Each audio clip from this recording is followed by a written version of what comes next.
अस्सलामुअलैकुम। मैंने जो कल वीडियो डाली थी उसके नीचे कमेंट पढ़े हैं, मुझे इनबॉक्स में जिस तरह के कमेंट किए गए हैं। 70% लोग मेरी बात से एग्री थे, सिर्फ 30% लोग थे जिनके ये कमेंट थे कि आप पूरे मुल्तान शहर को लानत ना भेजें, औलिया कराम का शहर है। मुझे भी पता है औलिया कराम का शहर है। ये तो कल की बात थी। और सबसे बड़ी बात, लोग ना सुनते नहीं हैं पूरी बात कि मैंने कही क्या है। मैंने सबसे पहले ये कहा है कि मैं कैंटीन में गई हूँ, वहाँ पे जो बंदा बैठा था ना, उसने गलत बयानी की है। सबसे पहला उसका बयान था कि उसके पास मोबाइल नहीं है। दूसरा उसका बयान था कि आज हमारी लिमिट पूरी हो गई है, आप बाहर जाएं। फिर बाहर जो कुछ हुआ, बाहर भी मैं बाकायदा दुकान का बता सकती हूँ कि मैं किस किस पर गई हूँ, आप चाहे जाके पूछ लें उन लोगों से। अच्छा, हॉस्पिटल के गेट के बिल्कुल सामने मेडिकल स्टोर है, उसके थोड़ा सा साथ करके ना करियाने वाली दुकान है और उसके पास चिप्स भी होती है। मैंने वहाँ पे जाके ये कहा है कि भाई मैंने चीज़ लेनी है, आप जैज़ कैश में पेमेंट लेते हो? कहता है नहीं, जैज़ कैश की ना आगे जी के साथ थोड़ा सा आगे करके शॉप है, आप वहाँ पे चली जाएं, वो आपको पैसे निकाल के दे देगा, फिर आके मुझसे चीज़ ले लेना। इतनी तफसील में बात कल मैंने इसलिए नहीं की क्योंकि वीडियो बहुत ज़्यादा लंबी हो जानी थी। वहाँ पर जब मैं गई हूँ, मैंने कहा अंकल ये पैसे निकलवाने हैं। तो कहता है कितने निकलवाने हैं? मैंने कहा आप 2000 निकाल दो। कहता है नहीं है। अच्छा, फिर दराज खोल के पेमेंट नहीं पड़ी। फिर सामने एक बंदे को आवाज़ दे के कहता है ऐसे इशारा किया उसने।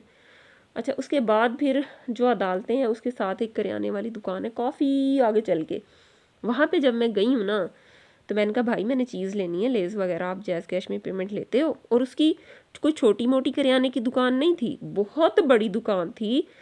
और वहाँ पे मैंने जाके कहा है। कहता है आगे चली जाए।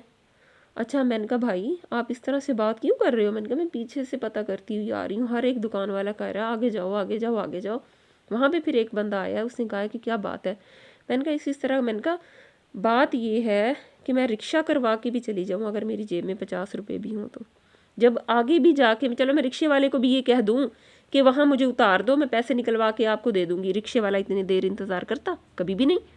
दूसरी बात, वहाँ चल के भी अगर मुझे किसी ने पैसे नहीं निकाल के देने थे तो रिक्शे वाले को मैं कहाँ से देती? ये बात थी ना। और दूसरी बात, जो कैंटीन वाला मोहम्मद अली उस बंदे का नाम है, कोई भी बंदा जाके उससे पूछे कि मैं वहाँ गई हूँ या नहीं गई, उसने मुझसे क्या कहा है? जब मैं पैसे लेके वापस आई हूँ, मैंने चीज़ ली है, 510 रुपये मेरा बिल बना है। कहता है बस आपने यही लेना था सामान, इतनी की तो हम एडजस्टमेंट कर लेते हैं। मैंने कहा भाई अब जो होना था हो गया है, मैंने वीडियो बना के पोस्ट करनी है अब। कहता है आप कौन है? मैंने कहा मैं वीडियोस बनाती हूँ। उसने अपना बाकायदा मोबाइल निकाला है, कहता है किस नाम से? मैंने अपना नाम लिख के उसको दे दिया, उसने मुझे मेरे दोनों अकाउंट पे फॉलो किया है। 2 बजने में 5-10 मिनट पहले तकरीबन टाइम था। अगर वो बंदा मुकर जाता है कि ये बंदी यहाँ पे नहीं आई, ऐसा कोई सीन नहीं हुआ, जो मुझे सज़ा देगा पूरा शहर मुल्तान, मैं भुगतने के लिए तैयार हूँ। मैंने मेरी बात करने का सिर्फ मकसद ये था कि इतना बड़ा हॉस्पिटल है, 4 मंजिला, कम से कम भी उसमें हज़ारों मरीज़ आते होंगे दिन में। अच्छा, सबसे बड़ी बात, कुछ लोग मुझे ये भी कह रहे थे कि बीबी आप ना घर से पैसे लेके चली जाती। ठीक है, हर बंदा घर से पैसे लेके ही जाता है, कोई बेवकूफ़ नहीं होता। हम गाड़ी करवा के गए थे, उस बंदे को भी हमने पैसे दिए, हमारी अपनी जेब में भी थे, सब कुछ था। बात यह है कि पैसे ख़त्म भी तो हो जाते हैं ना। पीछे से भी कोई हम इतने बिलियनियर तो हैं नहीं कि हमारे पास इतनी इतनी हम कैश 2-2 लाख रुपए साथ लेके जाएं। कोई भी इंसान है, पैसे ख़त्म हो जाते हैं, लोग घर से मंगवाते हैं, तो उसी हालत में अच्छा फिर अब कोई भी अगर अक्लमंद बंदा ये वीडियो देख रहा है ना, तो उसको मेरी बात शायद समझ में आ जाए कि जिनका कोई नहीं होता, एक अकेले मरीज़ जो वहाँ पे जाए, वो खुद को वहाँ चेक करवाए या बाहर जाके पैसे ढूंढता फिरे। कम से कम कैंटीन पे इतनी सहूलत होनी चाहिए ना कि कोई बंदा जैज़ कैश में पेमेंट कर दे। और सामने वाला खुद से कह रहा है कि ऐप से पेमेंट कर रहा हूँ, फ़ौरन ट्रांसफ़र हो जाती है, कैंसिल का कोई ऑप्शन ही नहीं होता।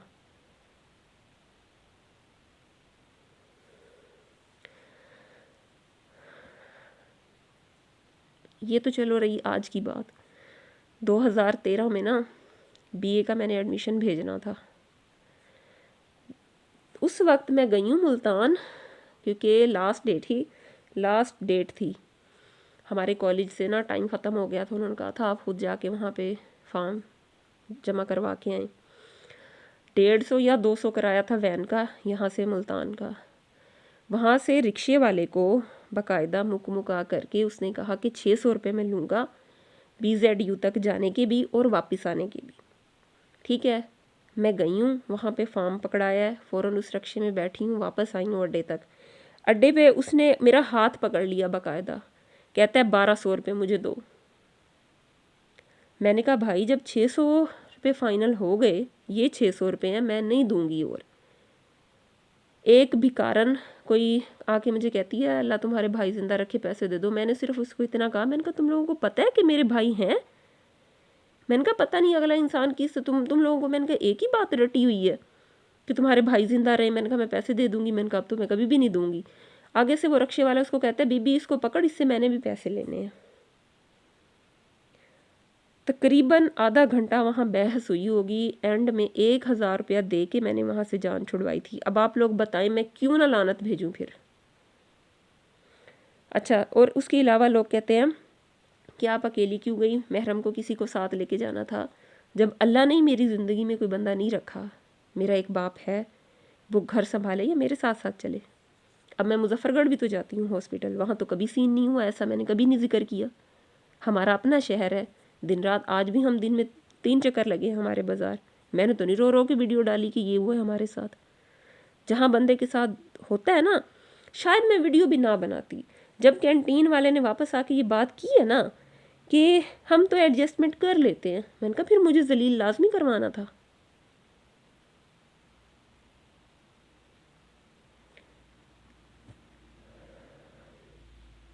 किसी को बात समझ में आए या ना आए, उस वक्त जिस पे जो गुजर रही होती है ना, उस हिसाब से वो बंदा बोलता है।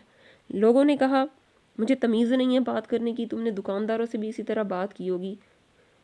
मैं कहती हूँ उनको जाके कहें कि वो कुरान पे हाथ रखें कि उन्होंने मुझसे किस तरह बात की है और आगे से मैंने किस तरह बात की है। बात सिर्फ यही नहीं है, बात ये है कि ठीक है फ्रॉड होता है, सब कुछ होता है, हुलिये से ही पता चल जाता है कौन फ्रॉड करने वाला है।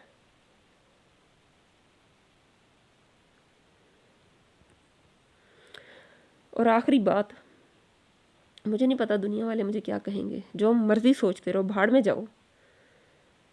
मेरे साथ बुरा, आप अक्सर वीडियोस में मैं कहती हूँ ना कि ये हुआ वो हुआ है, वो इसीलिए होता है कि मैं एक अकेली हूँ। मेरे पीछे अगर कोई बंदा खड़ा हो ना, मजाल है कोई मुझे उंगली भी कर जाए,